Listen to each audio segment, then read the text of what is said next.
la in syakartum la azidanakum wa la in kafartum inna adzabi lasyadid. Artinya barang siapa bersyukur kepada Allah, maka Allah akan menambah syukur nikmat.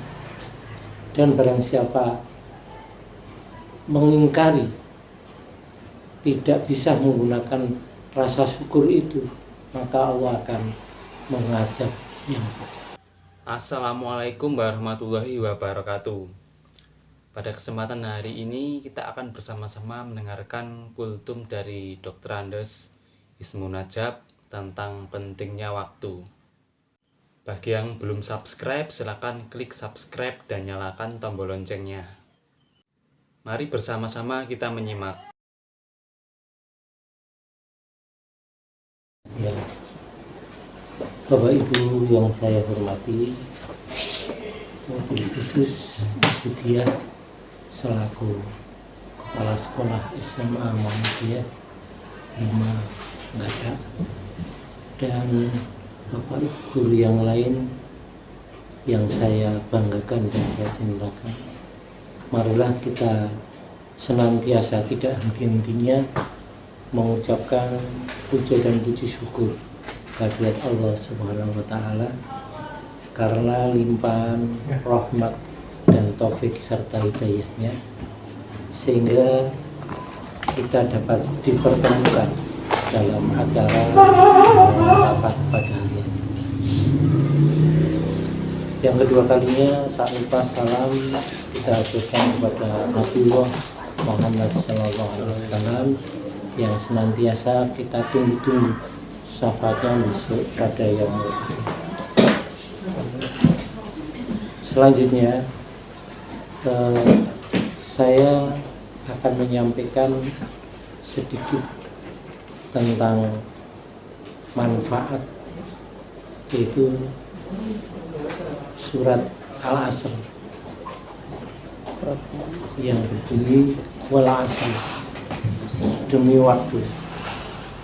Jadi Allah telah bersumpah kepada waktu, karena waktu itu semakin hari kalau kita tidak menggunakan sebaik-baiknya, kita akan termakan oleh waktu sendiri. Maka wal asri itu demi masa kita, masa masih kecil, masa dewasa, masa tua, itu akan ada jenjangnya. Innal insana lafi khusr, sesungguhnya manusia itu sungguh dalam kerugian.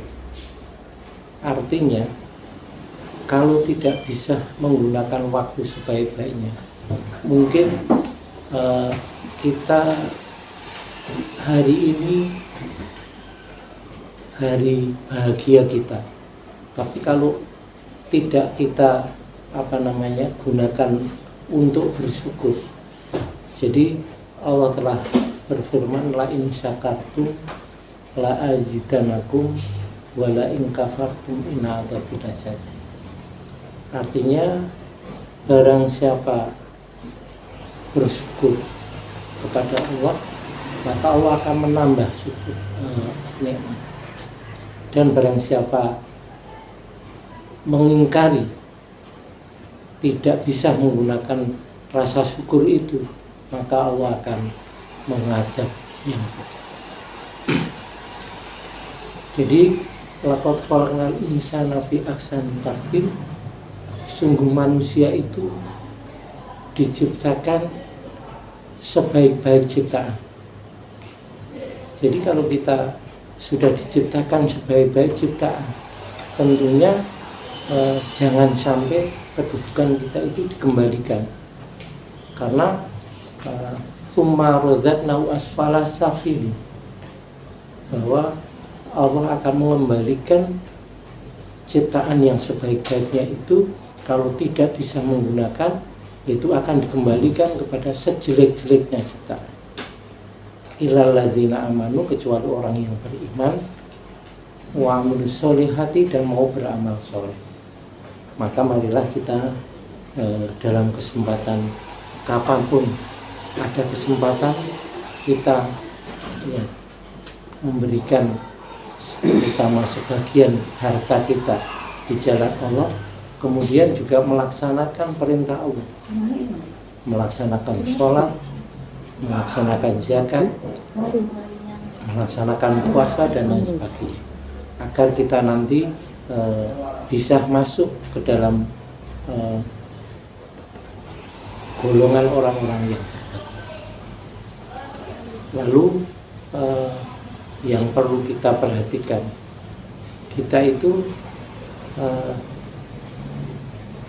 ilal ladzina amanu wa amilus solihati wa tawassaw bil haq, yaitu terutama orang yang beriman itu mau menasihati kepada orang lain pembicaraan, perkataan yang hak, karena orang berbicara itu kadang-kadang tidak kontrol, tidak mengontrol dirinya.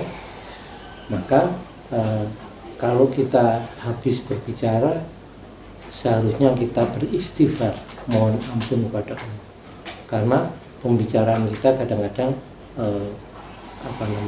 melukai, mengenai orang lain sehingga kita tidak berhasil. Wa tawassaw bil haq wa tawassaw bis sabr, dengan perbuatan yang baik dan sabar. Oleh karena itu dalam memberikan fatwa, pembicaraan kepada teman-teman ataupun rekan-rekan yang lain, orang itu kadang-kadang mungkin tidak terasa mengenai hati orang lain. Nah itu perlu kita koreksi setelah pembicaraan itu selesai. Oleh karena itu marilah kita memohon kepada Allah, mudah-mudahan kita dijauhkan dari sifat-sifat yaitu pertama munafik, yang kedua adalah riya. Munafik itu adalah berbicara dengan kenyataannya itu berbeda. Nah itu sering diucapkan oleh orang-orang yang zalim, yang sombong. Nah, terutama perbuatan-perbuatan orang-orang yang menyerupai, yaitu pembicaranya seperti suara halilintar yang besar tapi tidak ada manfaatnya. Dan mudah-mudahan kita selalu diberikan pembicaraan ini dengan lemah lembut, tutur kata yang sopan dan baik dirasakan bagi kita semuanya. Dan itulah sedikit yang saya sampaikan. Mudah-mudahan dapat buka renung hati, ulung hati yang paling dalam, sehingga kita menjadi orang yang takwa dan beriman kepada Allah Subhanahu wa taala. Sekian yang sedikit saya sampaikan, mudah-mudahan ada manfaatnya. Assalamualaikum warahmatullahi wabarakatuh. Waalaikumsalam warahmatullahi wabarakatuh.